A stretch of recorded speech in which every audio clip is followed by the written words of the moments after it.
She walked up to the altar with her heart bound and her eyes filled with uncertainty. He took her as his wife with a phrase that sounded like a sentence, "It's going to hurt, but I'll make it up to you." What seemed like redemption was, in fact, payment for an old sin. If you love stories of love and romance, watch until the end. You won't regret it. Subscribe to our channel and leave a comment telling us where you're listening from. Let's continue. Her wedding day arrived before she had even experienced her first kiss. Isadora Fountains awoke to the sound of chapel bells echoing through the stone walls of the convent. 23 years of life confined within that space of silence and prayers, where each morning resembled the last, where every gesture was measured, every word weighed. She rose slowly, her bare feet touching the cold stone floor, and walked to the small window that overlooked the Appalachian Mountains. Dawn painted the distant ranges golden, and for an instant, just one, Isadora allowed herself to imagine what it would be like to be on the other side of those mountains, where the world was vast and unknown. But today was not a day for daydreams. Today was the day everything would change. She put on the simple habit she wore every day, tied her dark hair into a low bun, and descended to the room where Sister Benedicta awaited her. The elder nun had eyes that seemed to carry all the secrets of the world, and at that moment, those eyes were moist. "Isadora," the nun said with a trembling voice, "the time has come for you to meet your destiny." Destiny. What a heavy word for a young woman who had never had choices. Isadora had grown up within those walls since she was 8, when she was brought to the convent after her parents' disappearance. No one ever properly explained what had happened that terrible night. Only fragments. A fire at the manor where they lived, screams, smoke, and then emptiness. Her parents simply vanished, as if the earth had swallowed them. Some said they fled. Others whispered about debts and dangerous men. But no one was certain of anything. What Isadora knew, what she was absolutely certain of, was that since that night she ceased to belong to herself. She had become the ward of a guardian she had never met personally, a man named Augustus Sampson, an austere banker who managed her assets from a distance and paid for her stay at the convent. For 15 years, she lived under the guardianship of a ghost, signing documents she didn't understand, receiving modest allowances and formal letters that never brought any human warmth. Until 3 weeks ago, everything changed. A letter arrived at the convent, brought by a messenger in an impeccable suit and cold eyes. Sister Benedicta called Isadora to the office and, with trembling hands, handed her the sealed envelope with a seal she didn't recognize. Inside, a few lines that transformed her world. Augustus Sampson had transferred her guardianship to a new guardian, a man named Vincent DeSantis. The name meant nothing to her, but when Sister Benedicta read it aloud, she paled. "Do you know this man?" Isadora asked, and the nun merely shook her head, her lips pressed into a thin line. "I know what is said about him," she finally replied. "He is a magnate, child, a powerful businessman, not the kind of man who takes care of orphans out of kindness." The words hung in the air like a sentence. In the days that followed, Isadora tried to find out more about Vincent DeSantis. She asked one of the younger nuns who had internet access to look up information. What came back were disturbing fragments, a business empire that spanned mining, technology, and luxury tourism, an incalculable fortune, and a reputation as a ruthless man in business. There were photos of him at social events, always alone or surrounded by associates, never smiling. He had sharp features, intense dark eyes, a presence that cut through the cell phone screen and made Isadora feel a tightness in her chest. And then, a week ago, he sent for her. A helicopter landed in the field next to the convent at noon. 2 men in suits descended and handed a suitcase to Sister Benedicta. Inside, an elegant navy blue dress, high heels, and a handwritten note in firm calligraphy. "Dress, we will discuss your future." Isadora felt her blood run cold. Future? What future could a woman have who had spent her entire life locked within stone walls, who knew nothing of the world beyond prayers and embroidery? But there was no choice. There never was a choice. She put on the clothes sent to her, feeling the fine, expensive fabric against her skin. The shoes pinched her feet, accustomed to walking barefoot. When she looked at herself in the foggy bathroom mirror, she barely recognized the woman staring back. She looked like a stranger, someone who might belong to the world outside, but whose eyes still carried the inner prison of one who had never chosen anything. The helicopter flight was silent and terrifying. Isadora had never been in an aircraft, and the sensation of floating over the mountains she had always watched from the convent window was both liberating and frightening. Where were they going? No one told her. The men in suits did not answer questions, merely guided her with mechanical efficiency. 2 hours later, they landed on a private estate on the north shore of Long Island, New York. Isadora descended from the helicopter with trembling legs and was met with a breathtaking sight. A white mansion perched on a cliff, surrounded by lush gardens that sloped down to a private golden sand beach. The sea stretched infinite and blue, and for the first time in her life, Isadora smelled salt in the air and heard the roar of the waves. He awaited her on the terrace. Vincent DeSantis was even more imposing in person than in photos. Tall, broad-shouldered, dressed in a white linen shirt and dark trousers. He was around 38, with slightly long dark hair that the wind tousled, and eyes so dark they seemed endless. When Isadora approached, he did not smile. He simply watched her with an intensity that made her want to retreat, but her feet remained planted on the marble floor. "Isadora Fountains," he said, and his voice was deep, controlled, each syllable pronounced with calculated precision. "Welcome." She did not respond. She didn't know what to say. Her whole life she had been taught to lower her eyes before figures of authority, but something about this man prevented her from looking away. There was something in his eyes, a shadow, an ancient pain that she recognized because she carried the same within herself. "You must be confused," Vincent continued, gesturing for her to sit in one of the terrace chairs. A table was set with fruits, juices, fresh bread. Isadora sat on the edge of the chair, her hands clasped in her lap, her body tense. "I will be direct with you, Isadora. I took over your guardianship because I owe you a debt." "An old debt? A debt?" Isadora finally found her voice, though it came out weaker than she would have liked. "I don't know you." "No," he agreed, pouring himself a glass of water. "But I know you." "I have known you since that night, 15 years ago, when your life changed forever." Isadora's heart pounded. "You were there? At the manor?" Vincent did not respond immediately. He walked to the terrace balustrade, hands in his pockets, his eyes fixed on the sea. "Yes, I was there. And what happened that night was my fault." The words fell like stones into the silence. Isadora felt the world tilt. "Your fault?" "What do you mean?" He turned to face her, and for the first time she saw something close to emotion cross that marble face. "Your parents discovered something they shouldn't have. Documents that compromised the business dealings of powerful people. I was young, arrogant, and thought I could control the situation by sending men to intimidate them. But things got out of control. The fire was not supposed to happen. When I arrived, your house was in flames. I managed to get you out. You were hidden in a closet, coughing, crying. But your parents had already fled. They disappeared that night and were never found again." Isadora couldn't breathe. The memories she had buried so deeply began to resurface. The smell of smoke, the suffocating heat, strong arms carrying her out, a male voice saying, "It's okay, it's okay." She had always thought it was a firefighter, a neighbor, someone. She had never imagined that her savior and her destroyer were the same person. "You destroyed my family," she whispered. And the words came out laden with such deep pain that Vincent recoiled as if he had been punched. "Yes," he said simply, "and I have spent the last 15 years trying to make amends. I paid for your education, your security, ensured you had everything you needed. But it wasn't enough. It never will be." Isadora stood up, her legs wobbly. "Why are you telling me this now? Why did you bring me here?" Vincent took a step towards her, and Isadora saw that he was trembling. "Because I decided that the only way to redeem myself is to ensure you are never alone again, that you are never as vulnerable as you were that night. And how do you intend to do that?"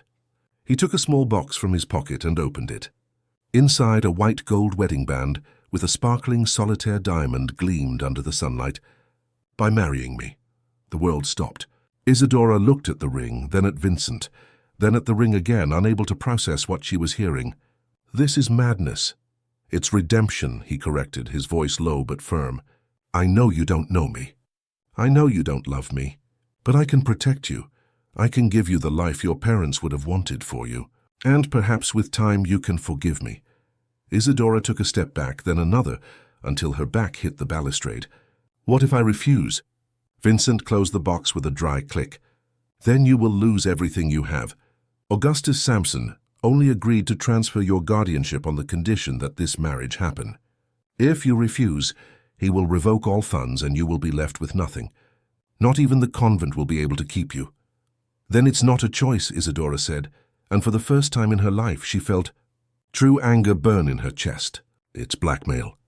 It's survival, Vincent replied, and there was something wild in his eyes now. In the real world, Isadora, few of us have the luxury of choice, but I promise you one thing, I will take care of you. I will protect you. And perhaps, just perhaps, we can find something akin to peace. Isadora looked at the sea, at the blue immensity that seemed to promise freedom, but was actually just another form of imprisonment. She thought of Sister Benedicta, of the chapel bells, of the life she knew and would never have back. She thought of the parents who disappeared and who perhaps, just perhaps, were still alive somewhere, waiting for her to find them. And then, with a voice firmer than she imagined herself capable of, she said, "When?" "Tomorrow at sunset," Vincent replied, and for the first time something close to relief crossed his face. "Here in this house. Just the two of us and a few witnesses. Afterwards, we will go to my private island, a place where no one can disturb us. An island. Another prison.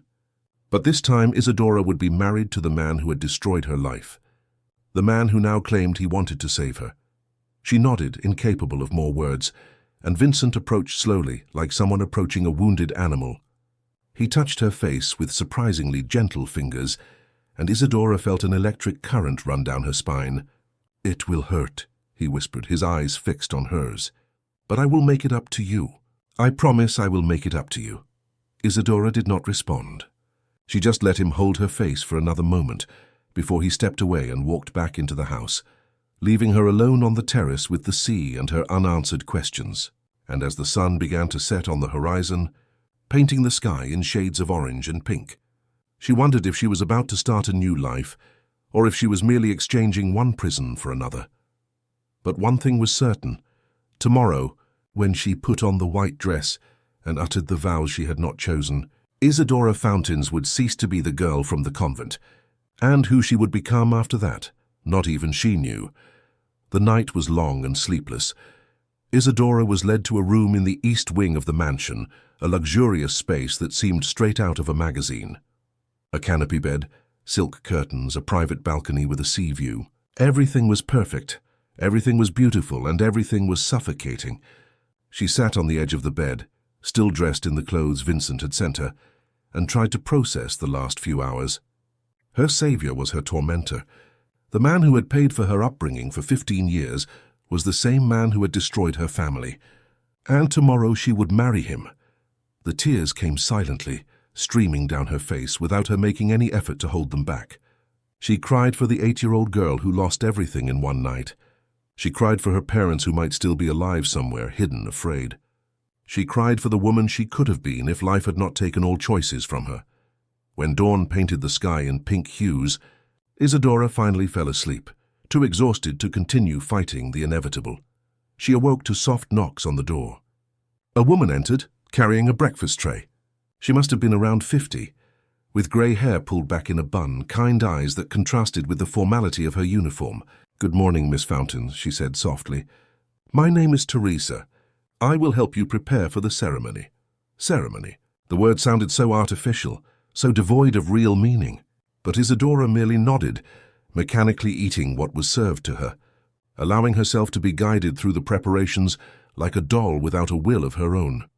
Teresa led her to another room, this one transformed into an impromptu studio. 3 seamstresses awaited her, along with a makeup artist and a hairdresser. And hanging on a mannequin, illuminated by the sun's rays streaming through the window, was the most beautiful wedding dress Isadora had ever seen. It was simple yet stunning. Pure white silk, empire cut, long delicate lace sleeves, a short train that promised to float in the wind. There were no sparkles or exaggerations, just timeless elegance. "He chose it personally," Teresa said softly, noticing Isadora's fixed gaze. "He spent weeks looking. Said it had to be perfect. Weeks. So Vincent had been planning this for a long time. It wasn't an impulsive decision, but something calculated, thought out, orchestrated. Somehow that made everything even more unsettling. He wasn't offering spontaneous redemption. He was executing a plan. The hours that followed were a blur of activity.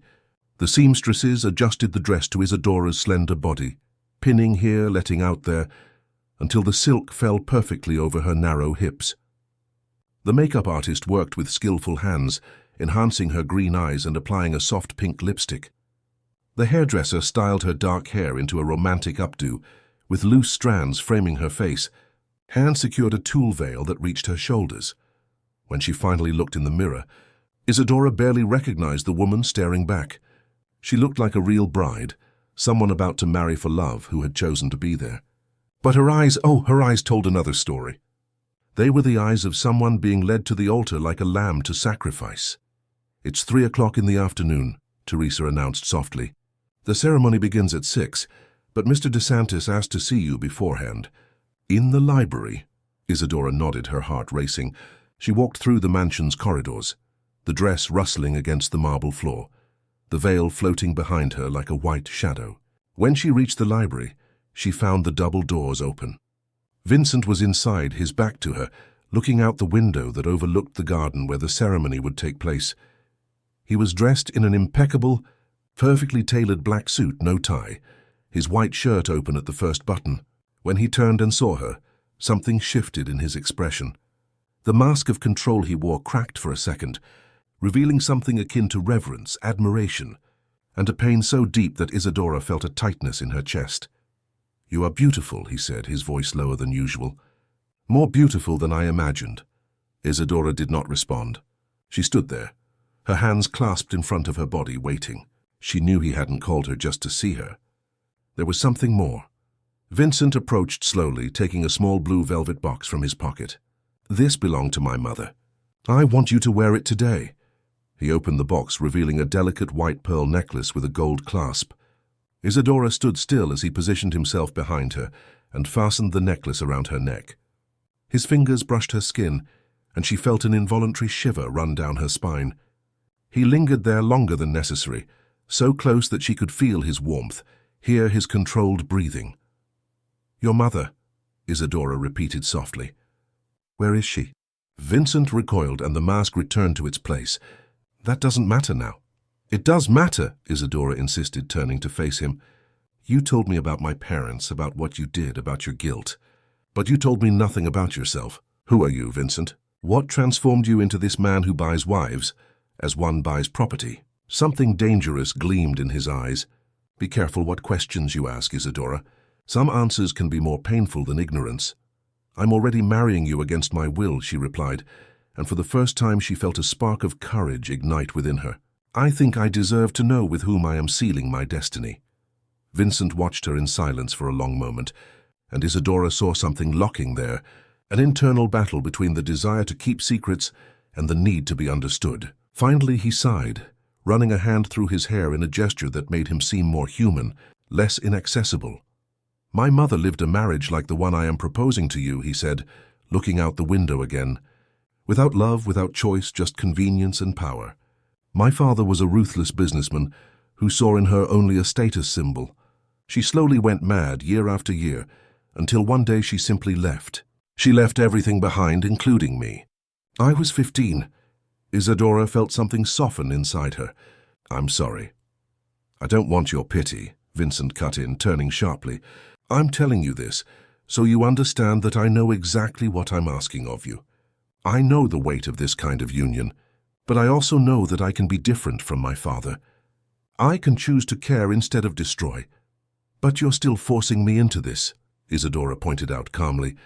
"Don't you see the contradiction?"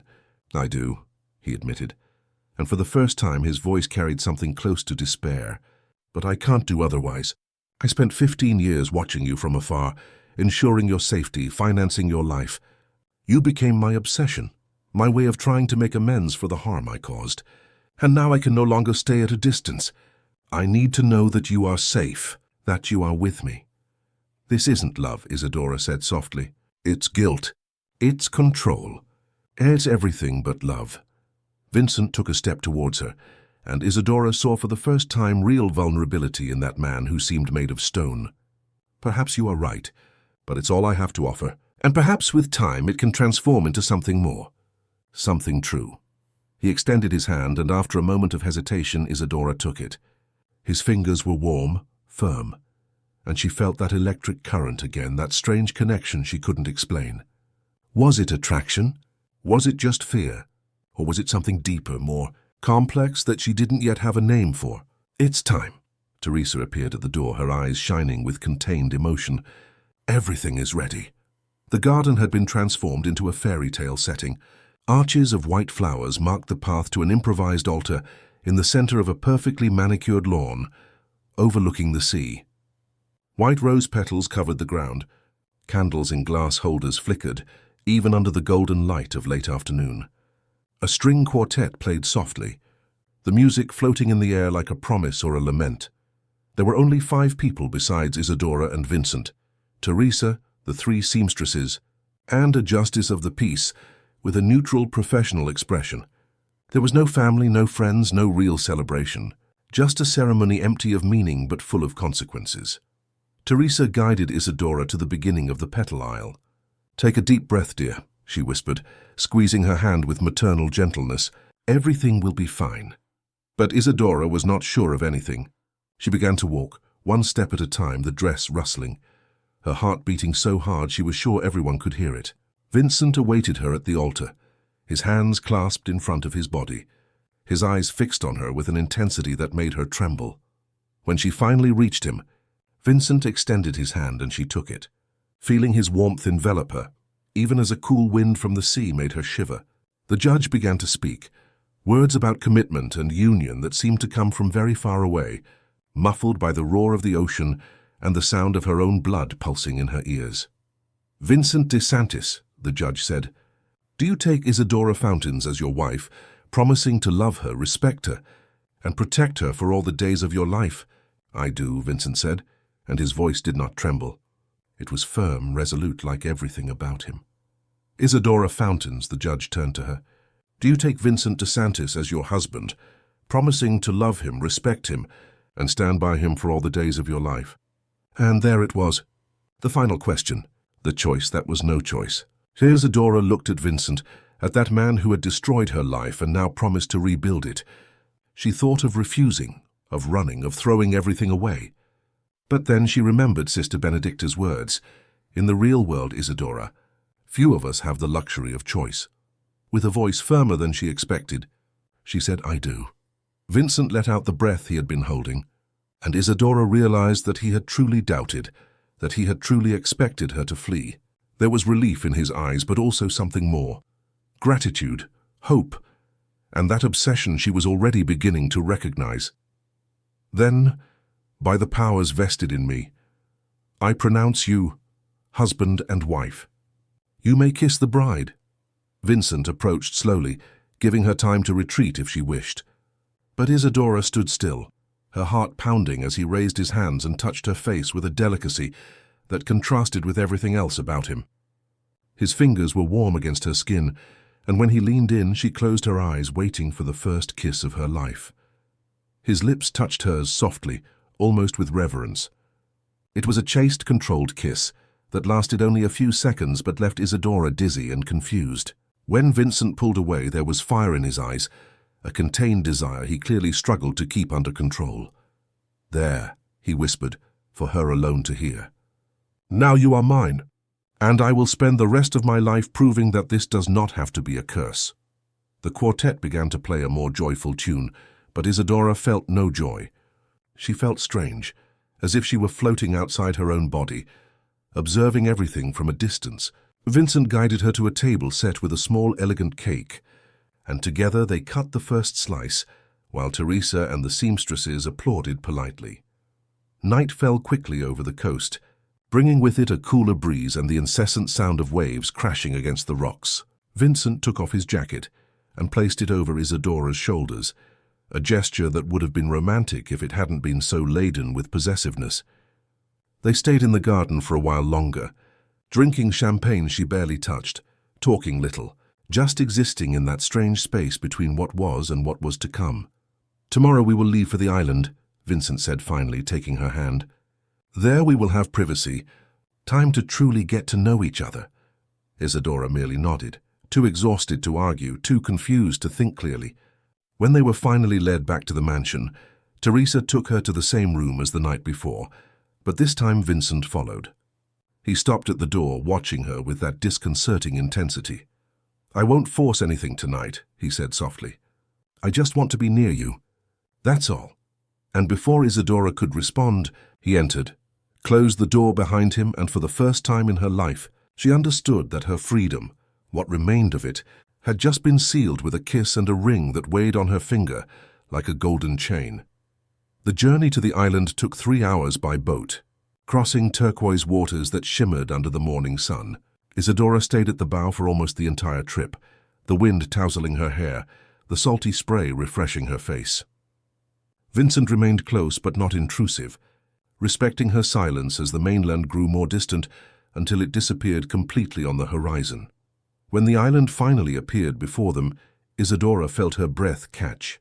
It wasn't large, perhaps 2 miles from end to end, but it was absolutely stunning. White sand beaches, palm trees swaying in the breeze, lush tropical vegetation climbing the slopes of small hills, and at the highest point, a modern glass and wood villa that seemed to float among the trees. "It's been mine for 10 years, Vincent said behind her. "I bought it when I needed a place to escape the world. There's no one here but the caretaker and his wife, who live on the other side. You'll have all the privacy you want." Privacy. What a strange word to describe being trapped on an island with a man she barely knew but was now married to. But Isadora said nothing, merely watched as the boat docked at a wooden pier. The villa was even more impressive inside. Open spaces, floor-to-ceiling windows that framed spectacular views, minimalist but comfortable designer furniture. There was an infinity pool that seemed to merge with the ocean, a kitchen equipped with everything one could imagine, and 3 suites, each more luxurious than the last. "This will be yours," Vincent said, opening the door to the most spacious bedroom. "It faces east. I thought you'd like to see the sunrise." It was a thoughtful gesture, and it disturbed Isadora more than any show of force. It would have been easier to hate him if he were simply cruel, but Vincent was a living contradiction, controlling yet attentive, possessive yet respectful, and that kept her constantly off balance. The first few days on the island followed a strange rhythm. Vincent woke early and prepared breakfast, always leaving a perfect cup of coffee with milk for her on the balcony.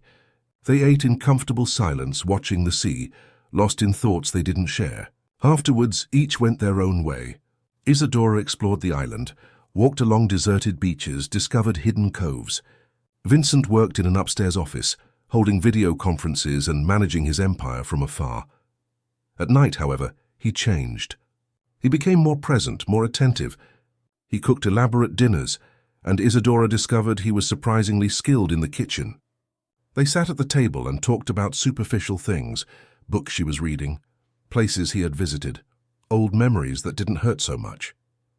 Vincent never forced physical intimacy, but there were moments when she caught him watching her with that intensity that made her shiver. One night, after a week on the island, Isadora was on her room's balcony when she heard a strange sound. Music, someone playing the piano.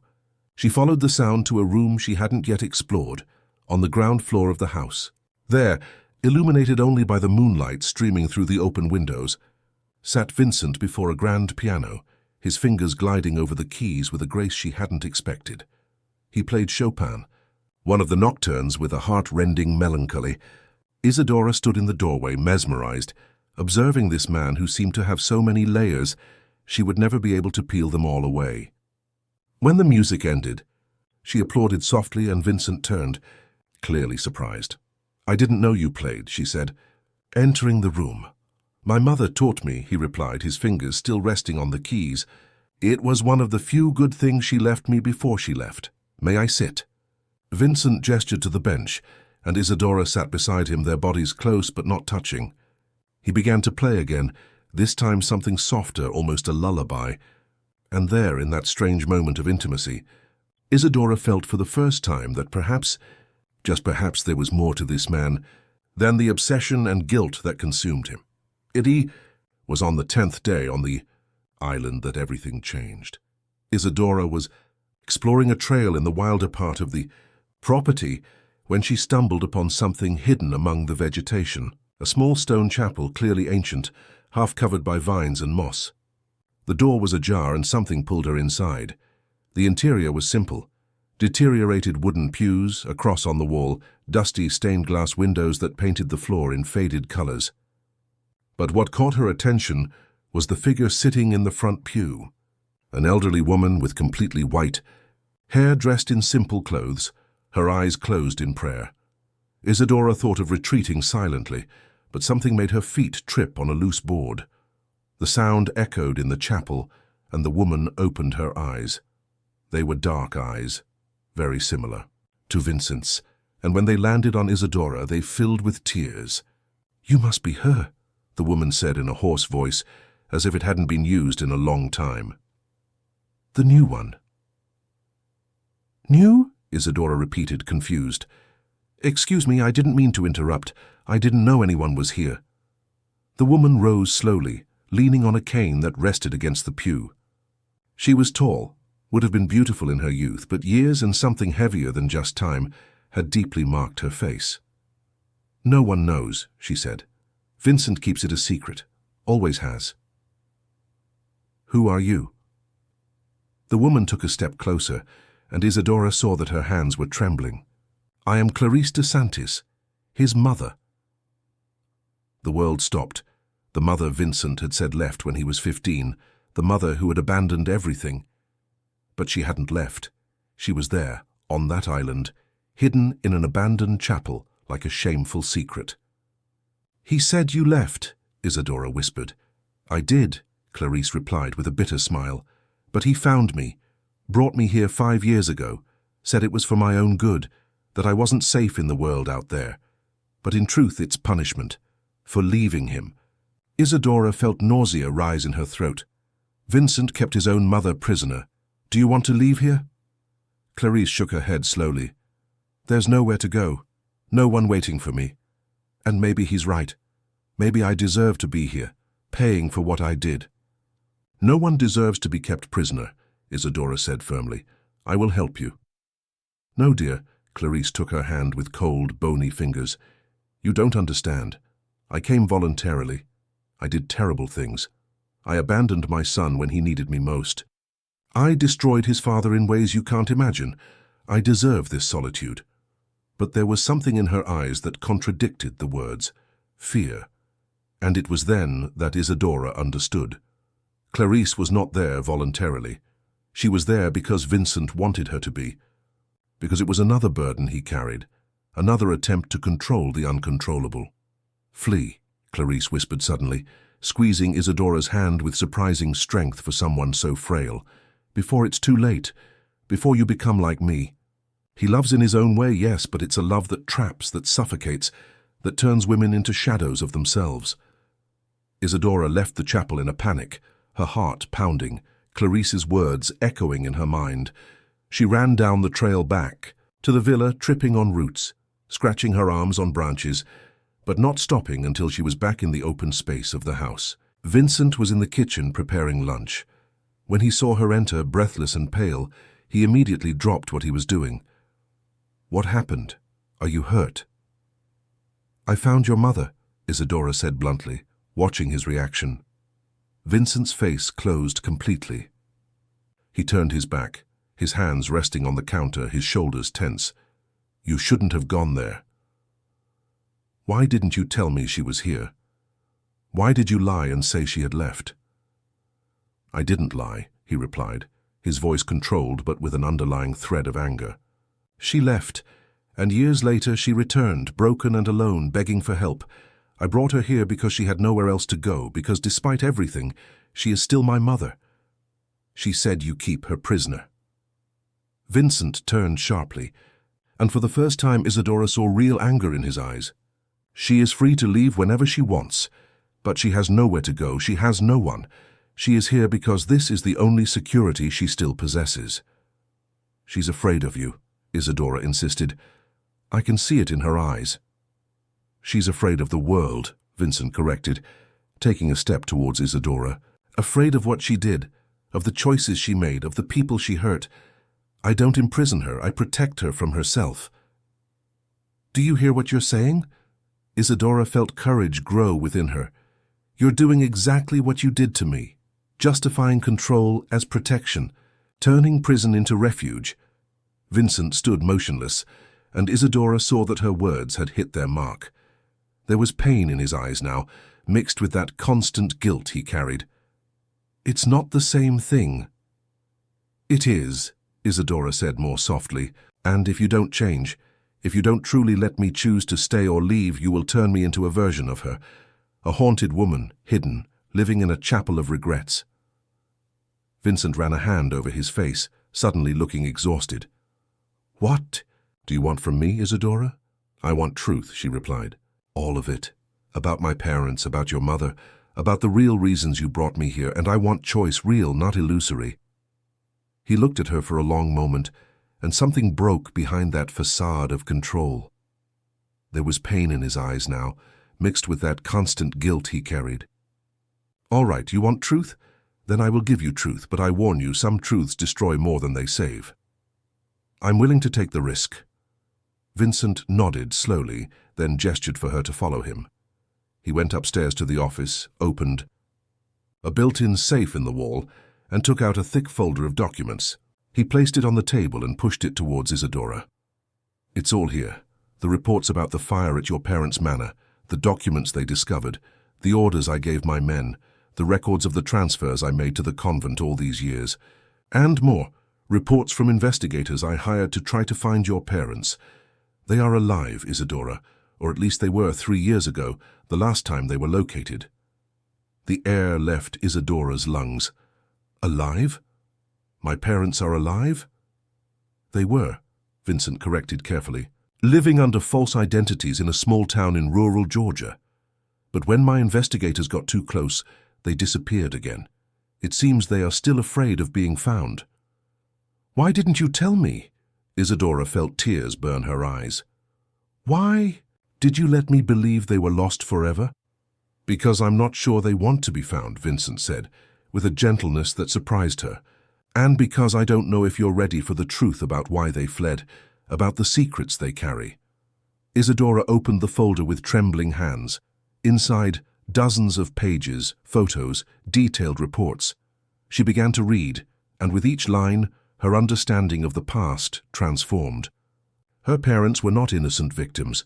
They had stolen documents from a company they worked for, documents that proved large-scale fraud. They planned to use this information for blackmail.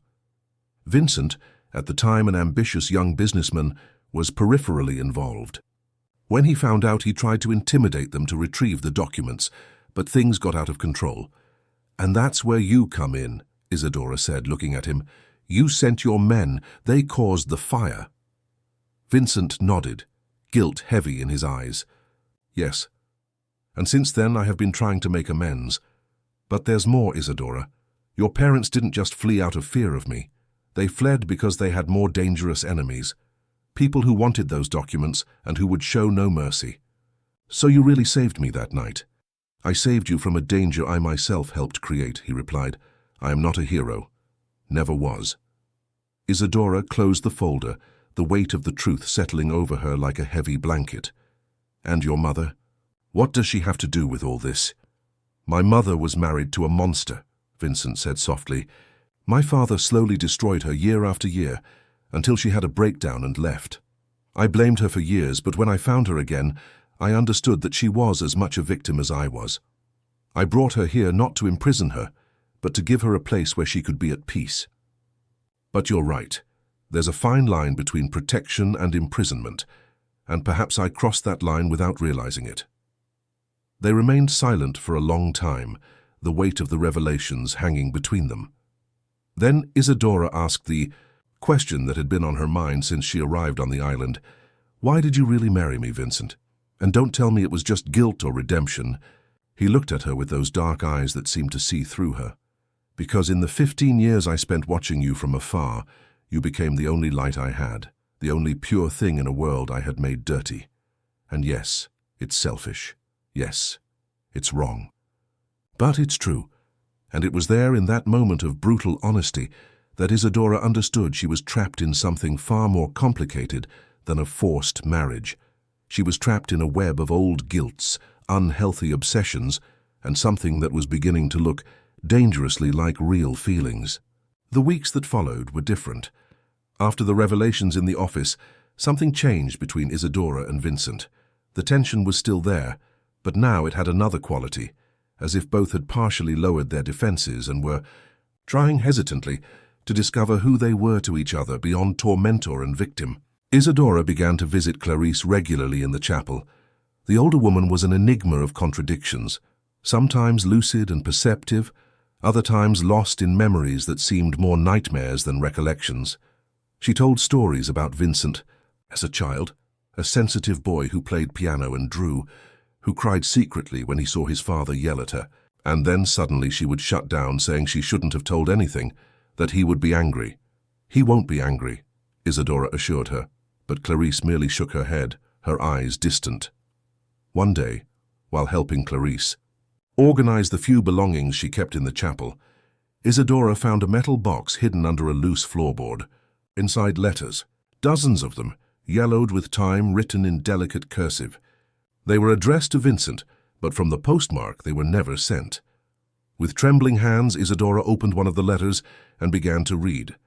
It was from her own mother. The date was 15 years ago, a few months before the fire, and the content made her sit heavily on the chapel bench. "Vincent," the letter read, "I know you are young and ambitious, but you need to understand the danger you have put us in. The documents we discovered don't just involve your company. There are much more powerful people implicated, people who will not hesitate to silence us permanently if they know we have proof. We are not trying to harm you specifically. We are trying to survive. Please reconsider your position. Help us find a safe way out, and the documents will be returned. We swear on our daughter's life." Isadora read letter after letter. Her mother had written to Vincent repeatedly, desperately, trying to negotiate, trying to find a solution that wouldn't end in tragedy. But the letters were never sent. Why? Perhaps because her father prevented them, or perhaps because her mother knew it was already too late. "You found the letters," Clarice said behind her, making Isadora jump. "I kept them all these years. I thought one day you might need them. Why did my mother write to Vincent? How did they know each other?" Clarice sat beside her, the weight of the years evident in every movement. "Your mother worked as an accountant at my husband's company. She was brilliant, ethical, incorruptible. When she discovered the frauds, she tried to do the right thing. But she didn't know she was meddling with something much bigger than she imagined. Vincent was just a pawn in that game, just like your parents. So everyone was a victim." "To some extent, yes," Clarice agreed. But Vincent made choices. Choices that had consequences. And since then, he has lived haunted by them. "You need to understand one thing about my son, Isadora. He inherited his father's coldness for business, but he inherited my heart. And that tortures him. Every cold decision he makes tears a piece of his soul." Isadora folded the letters carefully and put them away. "I'm going to show these to him." "I don't know if that's wise," Clarice warned. "Reopening old wounds can be dangerous." But Isadora had already decided. Vincent wanted truth. Then he would have all of it. That night she waited for him to return from the office. When she heard him come down to the kitchen, she went to meet him. He was making tea, a routine they had developed in recent weeks. He offered her a cup with a small smile, and Isadora saw how that simple gesture affected her now. Before she saw only control. Now she was beginning to see care. "I found something today," she said, placing the letters on the counter. "In the chapel with your mother. They are letters my mother wrote to you 15 years ago. They were never sent." Vincent stood motionless, the teacup suspended in the air. Then slowly he picked up the letters. His fingers trembled slightly as he opened them, and Isadora watched his expression change as he read. Pain, regret, anger, all passing across his face like waves. "I never saw these letters," he said finally, his voice hoarse. "If I had, perhaps everything would be different." "Perhaps," Isadora agreed softly, "but we cannot change the past. We can only decide what to do with the present." Vincent looked at her, and there was so much weight in his eyes that Isadora felt her heart ache. "What do you want to do, Isadora? Do you want to find your parents?" "I do," she admitted. "But I'm afraid of what I'll discover. Afraid that they won't want to see me. They love you, Vincent said with a certainty that surprised her. I can see it in your mother's words. They're just afraid. But if you want to find them, I will help you. I will use all the resources I have, without conditions, without strings attached. If that means you will leave me afterwards, then so be it. Why would you do that? Because perhaps it's time for me to stop trying to control everything and start fixing what I broke, he replied. And because you deserve answers, you deserve closure, even if it means losing you. Isadora felt something shift within her. For the first time, Vincent was offering real freedom, not illusory, and ironically, that made her want to stay more than any blackmail or forced promise ever had. In the following days, Vincent put his vast network of contacts to work. Private investigators, missing persons specialists, even discreet hackers who tracked digital footprints. And then 2 weeks later, they had a concrete lead. A couple matching her parents' description was living in a small town in rural Georgia, working as teachers at a rural school. Let's go there, Vincent said. Tomorrow if you want. But Isadora hesitated. I don't know if I'm ready. You don't have to be, he said gently. There's no preparation for this kind of thing. There's just the courage to take the next step. They traveled the next day, taking Vincent's private jet to Miami and then driving for hours through the countryside. The landscape gradually changed, from bustling cities to quiet villages, until they reached a small town where time seemed to have slowed down. The streets were dirt, the houses simple but well-maintained. Children played barefoot in the squares. Vincent parked in front of a modest house painted light blue. According to the investigators, this is the address. Isadora looked at the house, her heart beating so hard she could barely hear anything else. 15 years. 15 years of questions, of imagining this moment, of dreaming of the reunion. And now she was there, a few feet from answers that could heal or destroy. Do you want me to come with you? Vincent asked. She shook her head. I need to do this alone. I'll be here, he promised, waiting as long as it takes. Isadora got out of the car and walked to the door, each step seeming to weigh a ton. She knocked 3 times softly and then waited. She could hear voices inside, footsteps approaching. The door opened and a woman appeared. She must have been about 50. Dark hair with grey streaks, tired but kind eyes. She wore a floral apron and had flour on her hands. Yes? The woman said. And then her eyes landed on Isadora and everything in her stopped. Colour drained from her face, and for a moment Isadora thought she would faint. Mother, Isadora whispered, and only then did she realize she was crying. The woman dropped the cloth she was holding. Isadora, is that you? My God, is it you? And then Isadora was in her arms, embraced by the mother she hadn't seen in 15 years, both crying, trembling, holding on, as if fearing the other would disappear again. A man appeared at the door, tall and thin, eyes wide with shock. Isadora's father. Our girl, he said, his voice broken. Our girl found us. They entered the modest house, sitting in the simple but cozy living room. There were so many questions, so many words stuck in Isadora's throat that she didn't know where to begin.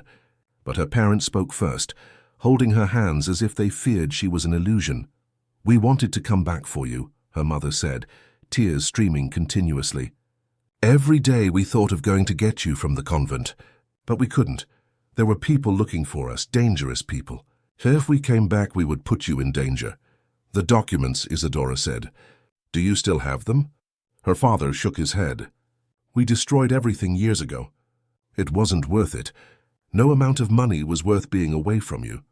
Then why didn't you come back after that? Because we didn't know if it was safe, he explained. And because we were afraid you would hate us. Blame us. We destroyed your childhood, Isadora. How could we ask for your forgiveness? Isadora looked at her parents, at those people she had loved so much and who had hurt her so much with their absence. And she understood that everyone was a victim of the same web of circumstances, of bad choices made out of fear and desperation. I don't blame you, she said finally. Perhaps one day I would have blamed you. But now I understand that you were trying to protect me in the only way you knew how. She told them about the convent, about the 15 years growing up among nuns, about Vincent and the forced marriage. Her parents listened horrified, and when she mentioned Vincent DeSantis's name, they exchanged glances laden with meaning. He's here, her father asked tensely. He is, Isadora confirmed. Outside in the car, he's the one who helped me find you. That man destroyed our family, her mother said with a hard voice. And now you're married to him? It's complicated, Isadora tried to explain. He carries guilt for what happened. He's been trying to make amends in his own way. Compensation doesn't erase the past, her father said firmly. You should get out of this marriage, Isadora. Come live with us. We can start over as a family. And it was there that Isadora faced the choice she had been postponing since arriving on the island. She could stay with her parents, rebuild the family she lost, live a simple but free life.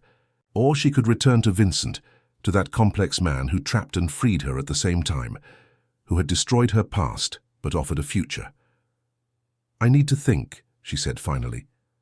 I need to understand what I want, not just react to what others decide for me. Her parents respected her silence, though Isadora saw the hurt in their eyes. She promised to visit them again, soon exchanged phone numbers, embraced them for a long time before leaving.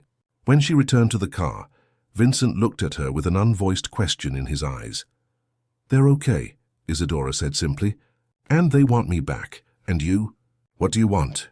Isadora looked out the window at the blue house where her parents waited, at the life she could have. Then she looked at Vincent, at that man who represented both pain and possibility. I don't know yet, she admitted. But for the first time in my life, the choice is mine. And I need time to make it. Vincent nodded, started the car. Take all the time you need. And whatever your decision, I will respect it. During the long drive back, Isadora remained silent, lost in thought. Her heart was divided in ways she hadn't imagined possible. 15 years dreaming of reuniting with her parents, and now that it had finally happened, she discovered that she was no longer the same girl they left behind. She was a woman with her own history, her own traumas, and something that was beginning to resemble her own feelings for a man she should hate, but couldn't. The days on the island after the reunion with her parents were strange. Isadora felt suspended between two worlds, two possibilities of life pulling her in opposite directions. During the day, she spoke on the phone with her mother. Long conversations, where they filled the 15 years of distance with stories and memories. At night, she sat with Vincent on the balcony, both watching the sea in silence, an unresolved tension vibrating between them. Vincent kept his distance, respecting the space she had asked for, but Isadora noticed his eyes on her constantly, a vigilance that was not threatening but intense, as if he feared she might disappear at any moment. And perhaps that was exactly what he feared. One night, after another long conversation with her mother, Isadora hung up the phone feeling exhausted. Her parents pressed her to return, to leave Vincent and rebuild the family. But something prevented her from simply leaving. Something she couldn't quite name, but that grew within her like a stubborn plant refusing to be uprooted. She found Vincent in the piano room, as on so many other nights. He was playing Debussy now, something soft and melancholic that echoed exactly what she felt. Isadora entered silently and sat on the nearby sofa, just listening. When the music ended, he turned to look at her. Your mother called again, he said, and it wasn't a question. She called. She wants me to go back to them. It's what you should do, Vincent said, but his voice was tense. It's the right choice. The rational choice. I destroyed your life, Isadora. Why would you stay with someone like that? Because you're not just the person who destroyed my life, she replied slowly, searching for the right words. You're also the person who saved me. The person who protected me all these years. The person who plays piano at 3 in the morning when he can't sleep. The person who makes my coffee exactly the way I like it, even without me asking. You're complicated, Vincent, and perhaps I'm beginning to understand that complicated isn't the same as bad. Don't turn me into something I'm not, he warned, standing up and walking to the window. Don't try to redeem me, Isadora. Some of us are beyond salvation. Then why are you letting me choose? Why aren't you using your blackmail, your power, to keep me here? Vincent laughed, but it was a humorless sound. Because I realized something in the last few weeks. I can trap you with contracts and threats, but I will never have what I truly want. Your heart, your genuine choice to be here. And without that, everything is empty. Isadora stood up and walked to him, stopping a few inches away. Her heart pounded, but this time it wasn't from fear. It was from something more dangerous, more confusing. What if I said I want to stay?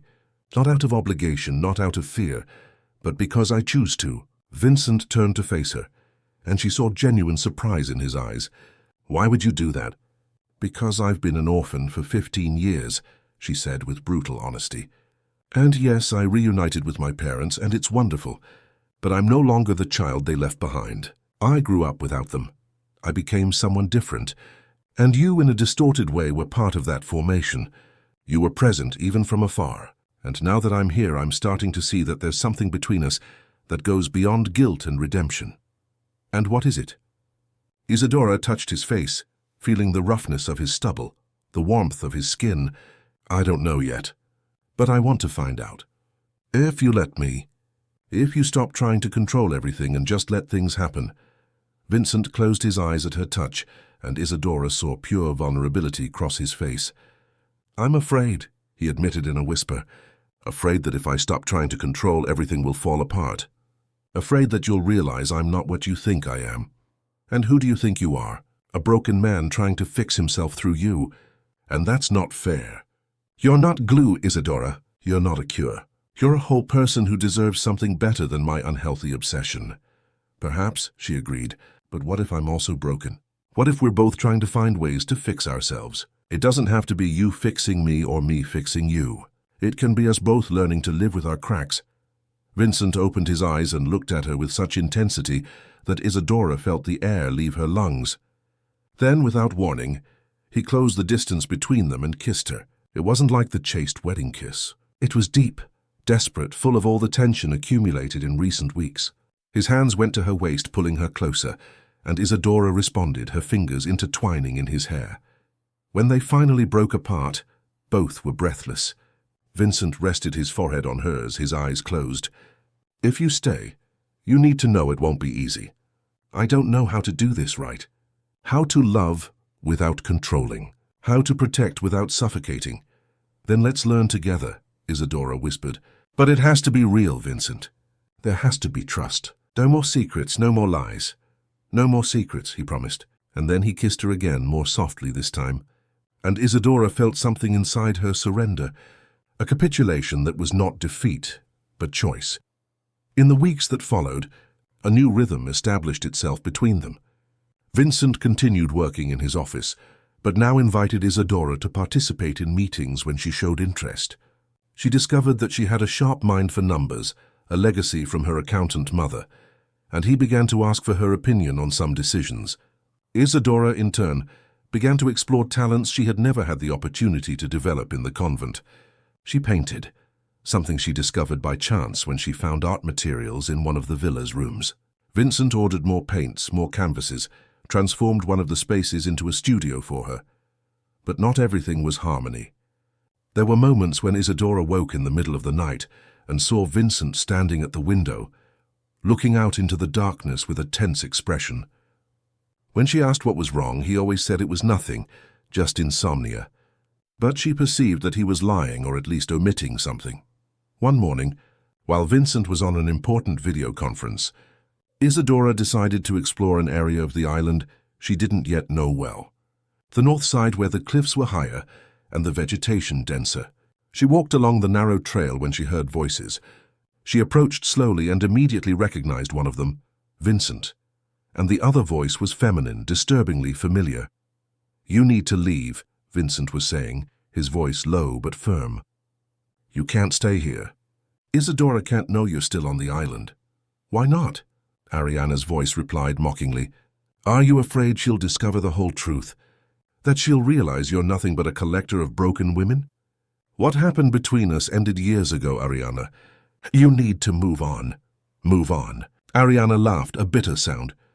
"You promised me the world, Vincent. You said I was special, different from the others. And then you discarded me when you got bored. Now you're doing the same with this naive girl. It's not the same thing, and you know it. With you, I was trying to fill a void. With Isadora, it's different. It's always different, isn't it? Until it isn't anymore." Isadora felt a nausea that had nothing to do with pregnancy. Vincent had been right to seem tense in recent weeks. Ariana had never left. She was there on the island, watching, waiting. But why? Revenge? Jealousy? Or something more? She decided not to hide anymore. She stepped out from behind the trees and entered the clearing where Vincent and Ariana stood. Vincent paled when he saw her. Isadora, it's not what it seems. Then what is it? She asked calmly, though she was trembling inside. Why is Ariana still here? And why didn't you tell me? Ariana smiled, clearly pleased to have caused more conflict. Because he has secrets, darling. So many secrets, and I know them all. Isadora, Vincent approached, but she raised her hand to stop him. Ariana showed up here 2 weeks ago, refusing to leave. I've been trying to convince her to go without causing a scene. I didn't want you to be stressed, not with the pregnancy. Deciding for me again, Isadora pointed out. I thought we were past that. You're right, he admitted. I should have told you.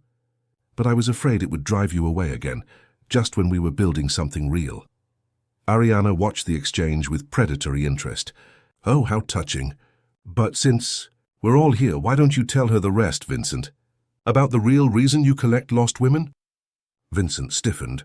There's nothing else to tell. There isn't? Ariana took an envelope from her pocket and threw it to Isadora. Then explain this. Isadora picked up the envelope with trembling hands.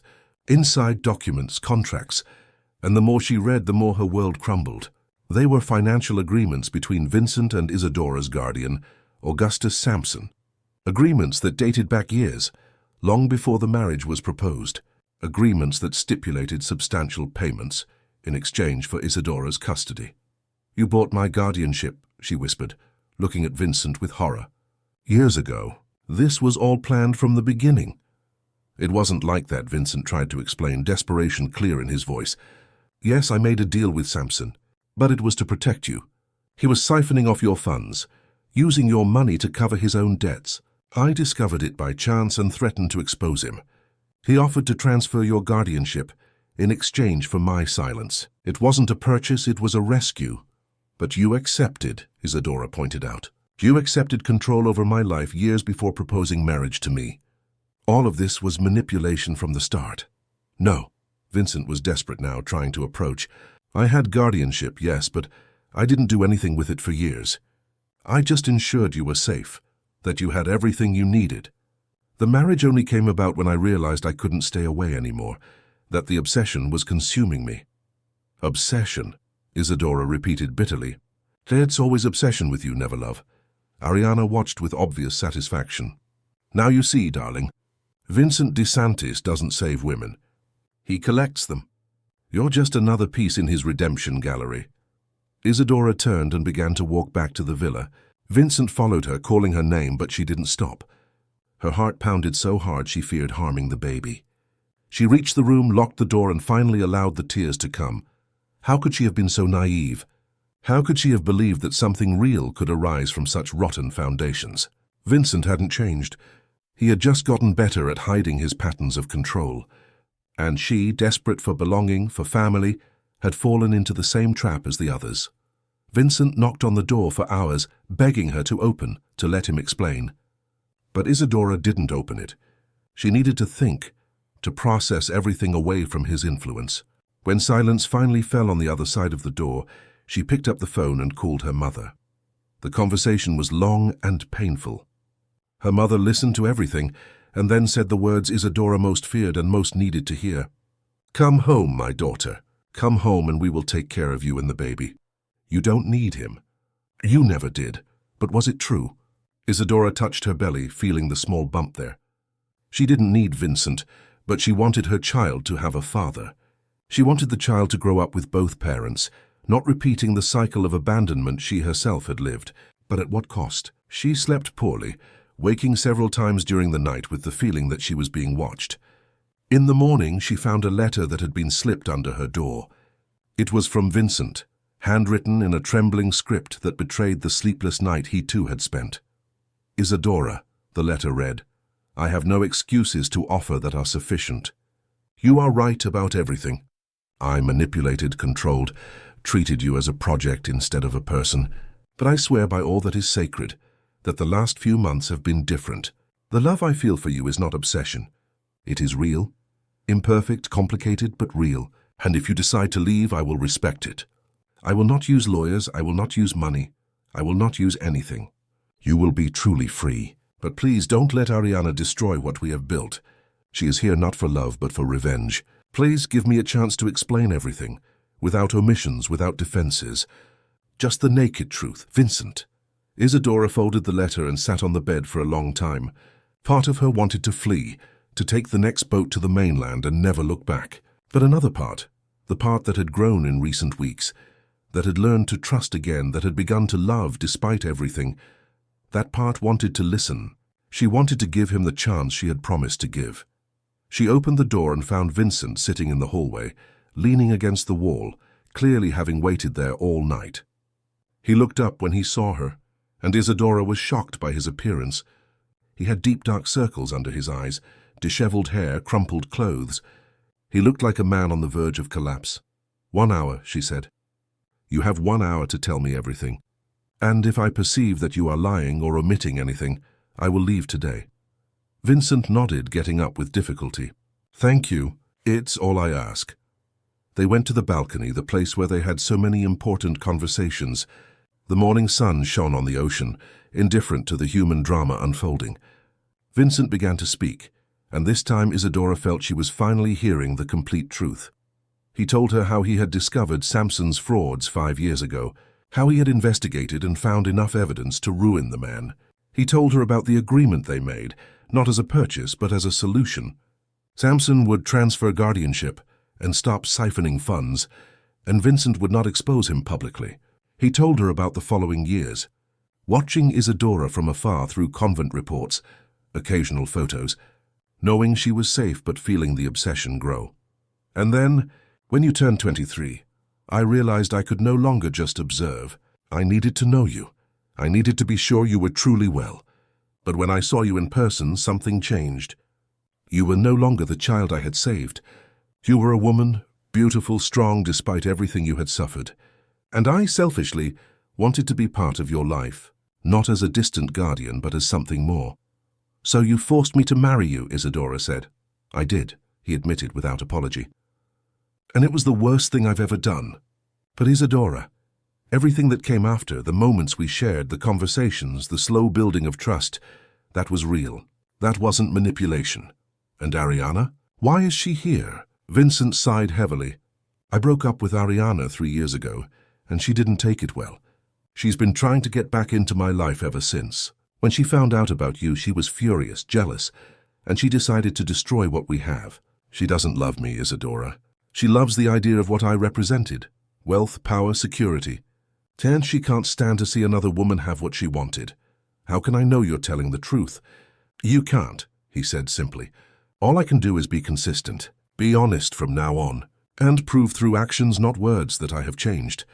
But I understand if it's not enough. I understand if you need to leave to find peace. Isadora remained silent, watching the sea. She thought of the baby, of her parents waiting in Georgia, of Clarice in the chapel. She thought of all the women who had passed through there and left. And then she thought of herself, of the woman she was now, no longer the frightened girl from the convent, but someone who had learned to demand what she deserved. I'm staying, she said finally. But not on the same terms. I want Ariana off this island today. I want full access to all your financial documents related to me. I want to meet the other women, hear their stories directly. And I want you to give me something you've never given anyone. Complete vulnerability. No masks, no walls. If we're going to do this, we're going to do it right. Vincent looked at her with something akin to reverence.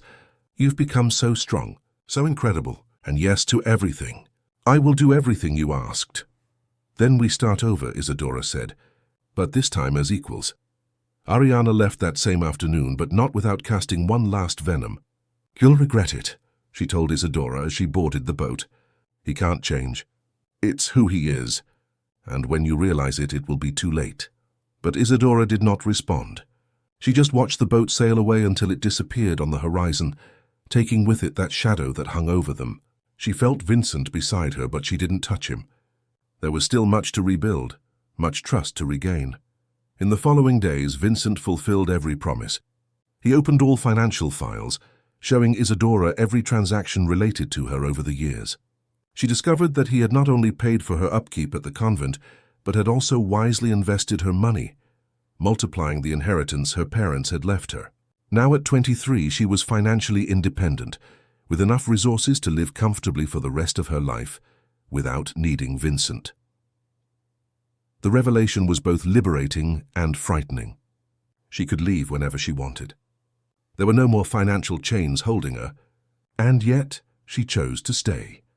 Vincent also fulfilled his promise to connect her with the other women. First came Camilla, who now lived in Miami with a new husband and 2 children. They spoke by video call and Camilla was honest about her experience. "Vincent is complicated," she said, but there was gentleness in her tone. "When I was with him, he was lost, trying to find redemption in the wrong places. But he wasn't evil, just broken. I hear he's in therapy now. That's more than he did when he was with me." Julia was next, living in Ireland, working as an architect. "My experience was different," she said. "Vincent was overprotective, suffocating, but I realized it came from trauma, not malice. When I left, he respected it.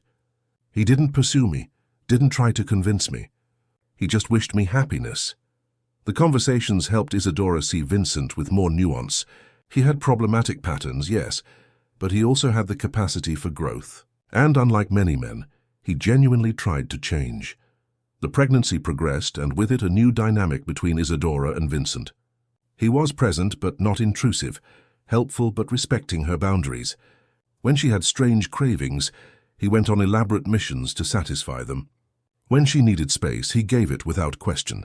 And slowly, very slowly, Isadora felt her heart soften again. One night in her 6th month of pregnancy, Isadora woke up with back pain. Vincent was by her side in seconds, helping her sit up, gently massaging the sore area.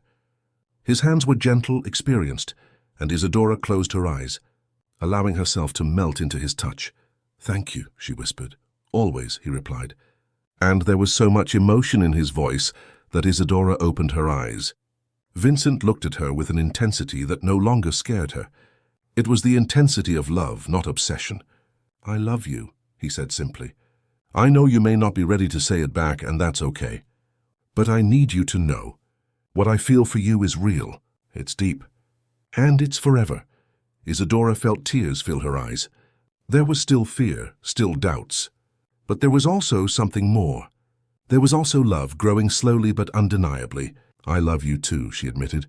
"I don't know if it's healthy or sensible, but it's true." Vincent pulled her into a careful hug, mindful of the belly between them. And there in the middle of the night, with the baby kicking between them like a promise of the future, Isadora felt peace for the first time in a long time. But peace would be tested again. A week later, Isadora was in the studio painting when Teresa appeared with urgency in her eyes. "Madam Isadora, someone is at the dock, a woman. She says she needs to speak with you urgently." The brush fell from her hands. "My parents here?" "Yes, they arrived by boat a few minutes ago." "They are waiting in the living room." Isadora rushed downstairs, her heart pounding. She found her parents in the living room, looking around with mixed expressions of admiration and discomfort. When they saw her, they ran to embrace her. "We were worried," her mother said, touching her belly with reverence. "You stopped answering our calls so often. We needed to see with our own eyes that you are well." "I'm well," Isadora assured. "Better than well, actually." Her father looked around with obvious disapproval. "You're still with him?" "After everything you discovered." "Yes," Isadora said firmly, "and it's my choice. I know you don't understand, but Vincent has changed. He is changing, and so am I." "No one changes that much," her father insisted. "Especially men like him. Isadora, you're repeating patterns. You're falling in love with your captor, like a Stockholm syndrome." The words hurt because they touched on fears she herself had once had. But Isadora shook her head. "It's not like that. I have a real choice now. I have my own fortune. I can leave whenever I want. And yet I choose to stay. Not out of fear, not out of dependence, but because I want to build a family with him." That's when Vincent entered the room and the tension immediately flared. He stopped when he saw Isadora's parents, clearly not expecting them. "Mr. and Mrs. Fountains," he greeted formally. Isadora's father stood up, his hands clenched into fists. "You have the nerve to greet me after destroying my family." "I have no excuses that are sufficient," Vincent said calmly. "But I have regret, and a promise to be better, for Isadora, for our child." "Our child?" Isadora's father repeated bitterly. "You have no right to call that child yours. You forced my daughter into a marriage, kept her prisoner. He's right, Vincent said, surprising everyone. About everything. I did unforgivable things, but I'm trying to make amends, and Isadora, in her kindness, is giving me that chance. I don't ask for your forgiveness because I don't deserve it, but I ask that you respect your daughter's choice. You've always been eloquent, Isadora's mother said, but there was less hostility in her voice. But words are easy. Actions are what matter. I agree completely, Vincent replied, and that's why I'd like to propose something. Come live here on the island for a few months. There's plenty of space, privacy. Stay close to Isadora during her pregnancy and after the birth. See for yourselves if I've changed or if I'm just acting. If after that time you still believe I'm a threat, I will help Isadora leave. No legal battles, no blackmail. You have my word. The silence that followed was heavy. Isadora's parents exchanged glances, clearly divided. Finally, her mother spoke. We will accept. Not for you, but for our daughter and our future grandchild. And so the strangest possible family configuration formed. Isadora's parents moved into the west wing of the villa, and in the following days, a delicate dance began. Vincent was respectful but not subservient, giving them space but also showing through daily actions who he truly was. Isadora watched the interactions with a heavy heart. She saw her father begin to soften when Vincent fixed things around the house without being asked. She saw her mother be impressed when he cooked elaborate meals, always ensuring Isadora received adequate nutrition for her pregnancy. But the crucial moment came 2 weeks later. Isadora began to feel premature contractions, and Vincent went into controlled crisis mode. He called the doctor via helicopter, prepared the room, stayed by her side holding her hand while her parents did the same on the other side. And when the contractions passed, when the danger passed and the baby was safe again, it was Isadora's father who extended his hand to Vincent. "Thank you," he said simply, "for taking care of her." It was a small but significant moment, a crack in the wall of hostility. And in the following weeks, more cracks appeared until slowly, very slowly, a strange and unlikely family began to form. Clarice joined them for occasional dinners, emerging from her self-imposed solitude in the chapel. She and Isadora's mother formed an unexpected connection, two women who had suffered, who had lost, but who now found hope in the next generation. One night, shortly before the baby was due, everyone gathered on the balcony. Vincent played the piano, soft music floating in the night air. Isadora's parents talked quietly with Clarice. Teresa served tea, and Isadora, sitting with her enormous belly, looked around and realized she had what she always wanted. Family. Not the perfect fairy tale family, but a real family. With all its complications and imperfections. Vincent stopped playing and came to sit beside her. "What are you thinking about?" "That perhaps everything happened exactly as it was meant to," she replied. "All the suffering, all the pain brought us here. And here, despite everything, is good." "It's more than good," he said, gently touching her belly.